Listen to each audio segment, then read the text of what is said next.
আমরা দেশকে নিয়ে ভাবি, দেশের কথা বলি। যে গান করেছেন আপনি, টোটাল দেশের মানে পুরা দেশের চিত্রটা নিয়ে চলে আসছেন। এটি গীতিকারের কৃতিত্ব এবং সুরকারের কৃতিত্ব।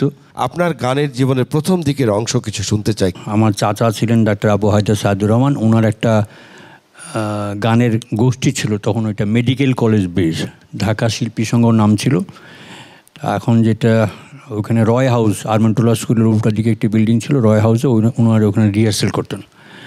তো ওইখানে আমিও যেতাম, সেখানে রবীন্দ্রসঙ্গীত শিখতাম আমার চাচার কাছে। এবং স্কুলে আমি নবপুর গভর্নমেন্ট হাই স্কুল থেকে ম্যাট্রিক পাস করেছি, সেইখানে আমাদের প্রয়াত শেখ আবুল ফজল স্যার রবীন্দ্রসঙ্গীত শেখাতেন।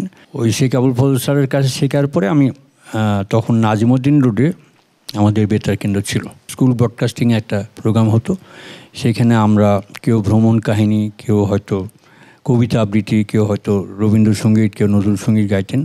তো ওইখানে আমি রবীন্দ্রসঙ্গীত গাইতাম। এটি 1965 পর্যন্ত চলে, তারপর ব্যান্ড হয়। তৎকালীন পাকিস্তান সরকার এটি ব্যান করেন এবং 65-এর ব্যান করার পরে আমি 66-এ অডিশন দিই শাহবাগ বেতারে। আপনি রেডিওতে এনলিস্টমেন্ট হইলেন, রেডিও আর্টিস্ট হলেন। প্রথম গান কোন গান করেছিলেন? আমার এইটুকু মনে আছে যে আমরা 67-এই একই পারিশ্রমিকে একদিনে 2টি গান করেছিলাম। একটি গানে গীতিকার ছিলেন প্রয়াত কবি সিরাজুল ইসলাম সাহেব, আর একটি প্রয়াত জীবন্নেসা জামান। এখনকার গানের কথা, সুর সব মিলিয়ে আমাদের আধুনিক গানের কি অবস্থা?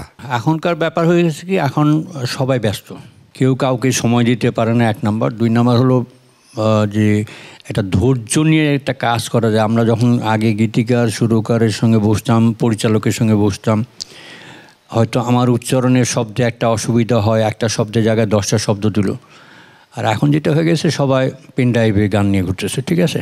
4-5 জনের মত নিলে 4-5 রকম ভালো জিনিস পাওয়া যায়। তো এটি আমার নেওয়া উচিত বলে আমি মনে করি।